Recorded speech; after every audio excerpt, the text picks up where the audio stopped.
नमस्कार मित्रांनो. उद्या गणेश स्थापना त्याच्याबद्दल एक छोटीशी पौराणिक कथा मी तुमच्याशी शेअर करू इच्छिते. भगवान शिव घरात नसताना माता पार्वती यांनी स्नान करायला जायचं होतं.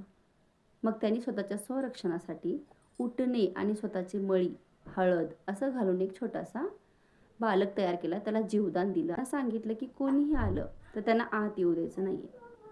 मग काय, भगवान शिव आले. त्यांना माहित नव्हतं की हे आपले वडील आहेत. त्यांनी त्यांना थांबवलं. शंकरांना खूप राग आला. मग त्यांनी त्यांचं डोकं कापलं त्यांच्या त्रिशूळाने.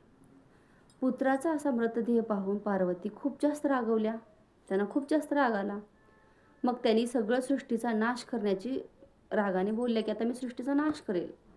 मग तेव्हा ब्रह्मा सगळे देव आले. त्यांनी त्यांना शांत केलं आणि महादेवांनी पुत्राला पुनर्जिवंत करण्याचे वचन दिले.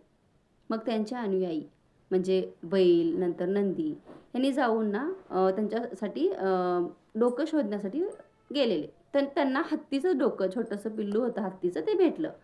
त्याच्यामागे खूप स्टोरी आहे. त्यांनी ती हत्ती त्यांच्या डोक्याला चिकटवलं. तर आता पार्वतीचा असा प्रश्न होता की हे असं हत्तीचं डोकं वगैरे, तर आता मग हे माझ्या मुलाला काही महत्त्वच नाही भेटणार.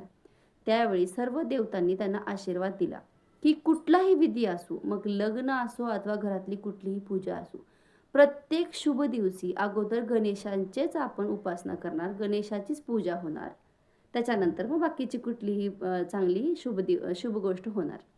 तर अशा प्रकारे आपण आजच्या दिवशी गणपतीचा बर्थडे म्हणू शकतो किंवा गणेश स्थापना करतो, त्यांचे आगमन करतो आणि त्यांचे छान 10 दिवस छान त्यांचा आपण हे करतो, आदर उपचार करतो आणि मग नंतर अनंत चतुर्दशी त्यांचं विसर्जन होतं.